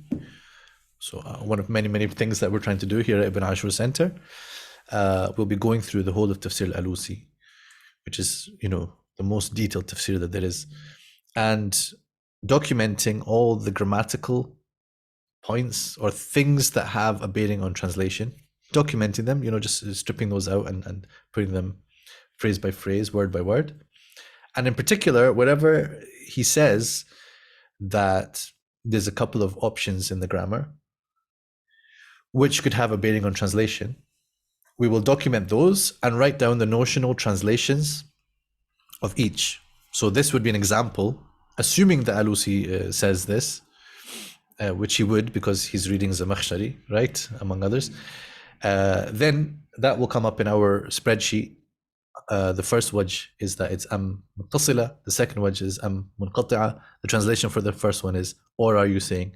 The translation for the second was, nay, you are saying. So we'll document all of that for the benefit of the ummah, ummat al-ijaba wa ummah al-da'wah as well. We'll give them all of that. But then for us, as those who are undertaking the task of translating, it means that when I'm coming to this ayah, I will look at, the summarized, what we extracted from the tafasir as to the possibilities. So that means as a translator, I'm going to choose between these awjuh, or if some other wajh occurs to me and Allah inspires me with some wajh, because occasionally, ad-da'i that he does. So that's fine. But in the first place, the translator should very well know what has been said in tafsir, what has been said in the linguistic resources, in order to say, okay, these are the options that the ulama have identified, right? What do you do with your own thoughts of the meaning? My own thoughts or your own thoughts? Because I'm just trying to think the point at which you asked this question, what was he saying? But yes, in the first place, okay, I answered it, alhamdulillah, good. أداة أما بالفتح والتشديد حرف شرط وتفصيل وتوكيد. أما كونها حرف شرط فبدليل لزوم الفاء بعدها نحو فأما الذين See what you did there, Suyuti. أما كونها. Yeah, nice. آمنوا فيعلمون أنه الحق من ربهم وأما الذين كفروا فيقولون. وأما قوله تعالى فأما الذين اسودت وجوههم أكفرتم فعلى تقدير القول أي فيقال لهم أكفرتم، فحذف القول استغناء عنه بالمقول فتبعته الفاء في الحذف. وكذا قوله وأما الذين كفروا أفلم تكن آياتي تتلى عليكم. وأما التفصيل فهو غالب أحوالها كما تقدم، وكقوله أما السفينة فكانت لمساكين، وأما الغلام، وأما الجدار من سورة الكهف. وقد يترك تكرارها استغناء بأحد القسمين عن الآخر، وسيأتي في أنواع الحذف. وأما التوكيد فقال الزمخشري أما في الكلام أن تعطيه فضل توكيد، أما في الكلام تعطيه فضل توكيد، تقول زيد ذاهب، فإذا قصدت توكيد ذلك وأنه لا محالة ذاهب، وأنه بصدد الذهاب، وأنه منه عزيمة، قلت أما زيد فذاهب. ولذلك قال سيبويه في تفسيره مهما يكن من شيء فزيد ذاهب، مهما يكن من شيء فزيد ذاهب.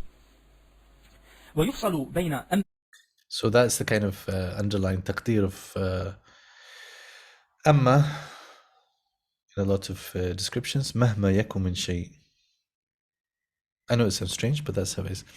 Whatever may be the case, Zaid is going. Right. So amma, some of these terms, they're like shartiya is well known as being conditional. Hardly anyone would translate it in another way. Some of them I struggled with, like what do we mean by tafsil? So I've said distinction. So in order to get to a good translation of a term like that, you've got to just try and see from the text in front of you at first, what is actually being described here? What's a word that fits that? And then, look at books of grammar, look elsewhere how some have defined tafsil if you can, but just bear in mind that the definition that you find might be definition in another ilm, in another context. So here, tafsil, huwa ghalibu ahwaliha. So the main thing that amma does is, so you can say tafsil is detail. I know that you want to do that, right? I know you, right? You want to say tafsil is detail, right? So in a way it is, but it's like detailing a list of things in contrast with each other. That's why the word distinction could be a suitable one here. And then ta'keed as well in this kind of context. وبين الفاء إما بمبتدأ كالآيات السابقة، أو خبر نحو أما في الدار فزيد، أو بجملة شرط نحو فأما إن كان من المقربين فروح وريحان الآيات، أو أو باسم منصوب بالجواب نحو فأما اليتيم فلا تقهر، أو باسم معمول لمحذوف يفسره ما بعد الفاء نحو وأما ثمود فهديناهم، وفي قراءة بعضهم بالنصب وأما ثمود فهديناهم. تنبيه: ليس من أقسام أما التي في قوله تعالى أم ماذا كنتم تعملون، بل هي كلمتان، أم المنقطعة وما الاستفهامية. Right. So in a few of these, there are things which he's saying, it looks like that. And in fact, even like when you see it, you might think that's amma. No, that is actually ma. So don't look for its meaning here. Look under and ma, and then put the two together, right? Just like before, illa. So he said that one of them counted it under the meanings of illa, but no, it should be under in la. So look at in, look at la, put them together, you've got that illa tansuruhu. Don't look for it under the same meanings as illa, which is for istithna, right? And it's not one of the meanings of illa, right? Because this is not really illa. It just looks exactly like illa and sounds exactly like illa, but it's actually in la. So that's I don't know if we'd call it a kind of ishtirak or something like that, but basically it's just coincidentally looks exactly like illa. Likewise, ashhadu alla ilaha illallah. Allah, it can even be written, you can write it an la, or you can write it muttasila as alif lam alif, Allah, but it is not the same as Allah that we saw a bit earlier. أداة إما بالكسر والتشديد ترد لمعاني، منها الإيهام، منها الإبهام نحو وآخرون مرجون لأمر الله إما يعذبهم وإما يتوب عليهم، ومنها التخيير نحو إما أن تعذب وإما أن تتخذ فيهم حسنا، وإما أن نكون أول من ألقى، فإما منا بعد وإما فداء. والتفصيل نحو إما شاكرا وإما كفورا. Right. So takhir is giving choice between options. I probably prefer to add that word.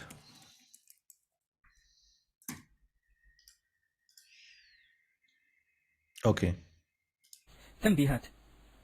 التنبيه الأول: لا خلاف أن إما الأولى في هذه الأمثلة ونحوها غير عاطفة، واختلف في الثانية، فالأكثرون على أنها عاطفة، وأنكره جماعة منهم ابن مالك لملازمتها غالبا الواو العاطفة، وادعى ابن عصفور الإجماع على ذلك. قال: وإنما ذكروها في باب العطف لمصاحبتها لحرفه، وذهب بعضهم إلى أنها عطفت الاسم على الاسم، والواو عطفت إما على إما، وهو غريب. التنبيه الثاني: سيأتي أن هذه المعاني لأو، والفرق بينها وبين إما أن إما بين الكلام معها من أول الأمر على ما جيء بها لأجله، ولذلك وجب تكرارها، وأو يفتتح الكلام بها معها على الجزم، ثم يطرأ الإبهام أو غيره، ولهذا لم تتكرر. So the difference between imma and aw. So sometimes, as well in speech anyway, you can say imma kada aw. That's considered acceptable. In the Quranic usage, I don't think did we see any examples of that? We didn't really see many examples of imma here in this entry. Right. التنبيه الثالث: ليس من أقسام إما التي في قوله تعالى فإما ترين من البشر Again, something that can be confused with it is in ma. إن الشرطية وما الزائدة. Right. And ma zaida, so someone asked me what's OTO's zaida. As I said to you before, something being zaida means it doesn't have a grammatical effect, but it could have another type of effect. So sometimes they say zaida lit ta'kid. So here it would be, if we see in, فَإِمَّا تَرَيِنَّ, if we see in as indicating a taqleel of a certain kind, if you remember before, in versus idha, the in is something which is less expected and less likely to occur. Then if we understand it that way, then ma can be a tawqeed of that aspect of it. So imma tarayinna can be if at all, if you should happen to, right? So some explained it that way. Oh, in. أداة إن بالكسر والتخفيف تأتي على أوجه. الأول أن تكون شرطية نحو إن ينتهوا يغفر لهم ما قد سلف. Here someone could get confused and think it's like the English section in, so it should be fi. So it's in. Sometimes I get a lot of problem from the word man, right? And I write it in, it looks like man. It's a problem. وإن يعودوا فقد مضت. وإذا دخلت على لم فالجزم بلم لا بها نحو فإن لم تفعلوا، أو على لا فالجزم بها لا بلا نحو وإلا تغفر لي إلا تنصروه. والفرق أن لم عامل يلزم معموله ولا يفصل بينهما بشيء، وإن يجوز الفصل بينها وبين معمولها بمعموله، ولا تعمل الجزم إذا كانت نافية فأضيف العمل إلى إن. الثاني أن تكون نافية وتدخل على الجملة الإسمية والفعلية نحو إن الكافرون إلا في غرور، إن أمهاتهم إلا اللائي ولدنهم. So this is the less common and well-known meaning of in, but it occurs in a number of places in the Qur'an in for negation. إن أردنا إلا الحسنى، إن يدعون من دونه إلا إناثا. قيل ولا تقع إلا وبعدها أداة إلا كما تقدم، أو أداة لما نحو إن كل نفس لما عليها حافظ في قراءة التشديد. ورد ذلك في قراءة التشديد, which is what we know. So we're like, what do you mean قراءة التشديد? How dare you upset my Hafs normativity? Well, because the other reading is لما عليها حافظ.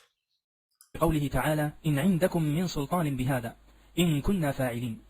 ومما حمل على النافية قوله تعالى إن كنا فاعلين، قل إن كان للرحمن ولد. وعلى هذا فالوقف هنا ولقد مكناهم فيما إن مكناكم فيه، أي في الذي ما مكناكم فيه. وقيل هي زائدة، ويؤيد الأول قوله تعالى مكناهم في الأرض ما لم نمكن لكم، وعدل عن حرف ما لئلا تتكرر فيثقل اللفظ.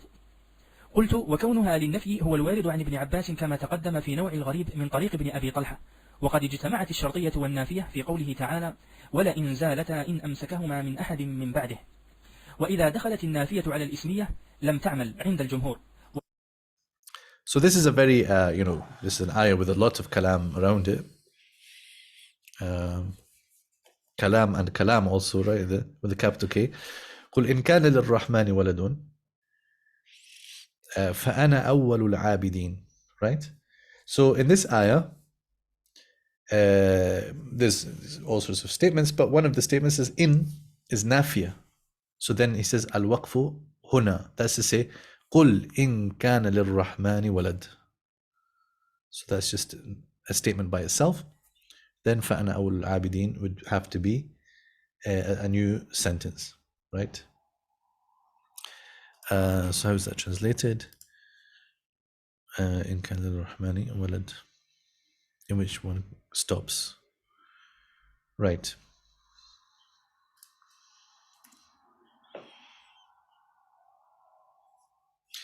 And then let's just complete that. أجاز الكسائي والمبرد إعمالها عمل ليس، وخرج عليه قراءة سعيد بن جبير إن الذين تدعون من دون الله عباد أمثالكم. فائدة: أخرج ابن أبي حاتم عن مجاهد قال: كل شيء في القرآن إن فهو إنكار. الوجه الثالث أن تكون مخففة من الثقيلة فتدخل على الجملتين، ثم الأكثر إذا دخلت. Hold on a second. Where's that فائدة here? Every occurrence in the Quran of in is for inkar. Let's see the footnote. This statement is too broad to be true, but its intended specification is unclear to me. Is it clear to anyone? How can it be the case that every in the Quran is for inkar? So sometimes we mentioned about these kind of kulliyat or these rules of thumb, how they are sometimes stated for the purpose of their exception. But sometimes they can be given in a mutlaq form, but it should be understood in a muqayyad form. But I think it was not clear to me as to what the qaid here would be. Every in for inkar, if it presents itself to anyone, what would be intended by that, then let us know. Any idea? No? So if we can explain it, that would be good. Otherwise, I'll just leave it as, leave it to the reader to maybe find out. If in and just upon normal sense has the effect of laysa. Right. Okay. الإسمية إهمالها نحو وإن كل ذلك لما متاع الحياة الدنيا، وإن كل لما جميع لدينا محضرون، إن هذان لساحران في قراءة حفص وابن كثير. وقد تعمل نحو وإن كلا لما ليوفينهم في قراءة الحرميين. وإذا دخلت على الفعل فالأكثر كونه ماضيا ناسخا نحو وإن كانت لكبيرة، وإن كادوا ليفتنونك عن الذي أوحينا إليك، وإن يكاد الذين كفروا ليزلقونك، وإن نظنك لمن الكاذبين. وحيث وجدت إن وبعدها اللام المفتوحة فهي المخففة من الثقيلة. الوجه الرابع أن تكون. Right. Something looks different when I was listening to there from what I've got here. So very often as well, in is mukhaffafa min al-thaqila, that is to say, it is inna, but it is being lightened. So then it's used in a different way, right? So it doesn't do the work of inna, it doesn't do the nasb of its ism, right? So then he's mentioned here وَإِن كُلَّ لَمَّا وَقَدْ تَعْمَلْ. So he said that in some, maybe in some dialects you could say it could actually continue to have its grammatical action, such as if you read وَإِن كُلَّ لَمَّا in this reading.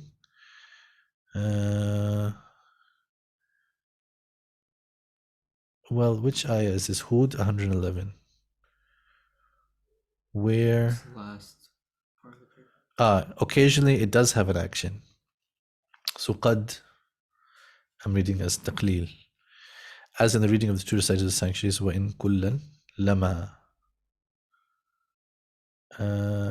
Yes, lama. That's right. Nafi' and Ibn Kathir. And the other important one is in هذان لساحران. So the reading of Hafs, I know we're very familiar with it, so we don't realize that it's not the way they all read. Some of them have إن هذان لساحران or إن هذين. Okay, but here إن هذان لساحران. What is the in? It may be مخففة من الثقيلة. Okay. So it's like saying إنه. So what's not mentioned here maybe is that in a lot of these cases you have to do taqdeer of ضمير الشأن. Have I said that here? Ibn Kathir's reading is pronounced as, okay, Ibn Kathir is mentioned here as well. His is in hadani. The others have inna. So in a lot of these cases where it's mukhaffaf min al-thaqila, you have to assume ضمير الشأن. And I would have thought that would come up here, but it doesn't seem to be mentioned. ضمير الشأن is mentioned elsewhere in the book. But here, for example, the taqdeer would be إنه هذان لساحران. So the case is that, verily, the case is that إنه هذان لساحران as مبتدا and khabar, right? And this مبتدا and khabar is في محل رفع خبر إن, right? Because إنه is the ism, right? So the khabar إن is also a tafsir of ضمير الشأن, right? So the case is that هذان لساحران في قراءة حفص وابن كثير. Okay, إن هذان لساحران can be explained in that way. There will be more discussion about إن هذان لساحران, don't worry. Let's just finish off in before finishing. وخرج عليه قوله تعالى فيما إن مكناكم فيه. الخامس أن تكون للتعليل كحرف إذ قاله الكوفيون، وخرجوا عليه قوله تعالى واتقوا الله إن كنتم مؤمنين لتدخلن المسجد الحرام إن شاء الله آمنين وأنتم الأعلون إن كنتم مؤمنين ونحو ذلك مما الفعل فيه محقق الوقوع. وأجاب الجمهور عن آية المشيئة بأنه تعليم للعباد كيف يتكلمون إذا أخبروا عن المستقبل، أو بأن أصل ذلك الشرط ثم صار يذكر للتبرك، أو أن المعنى لتدخلن جميعا إن شاء الله إلا أن يموت منكم أحد قبل الدخول. وعن سائر الآيات بأنه شرط جيء به للتهييج والإلهاب، كما تقول لابنك إن كنت ابني فأطعني. So this is interesting. I mean, like when you read this, you should just try to piece together the background. Go back a step. Why have they said such a kind of strange, unintuitive thing about لا تدخلون المسجد الحرام إن شاء الله آمنين? We all know what inshallah means, but here inshallah, no, it doesn't mean that. It's إذ شاء الله, right?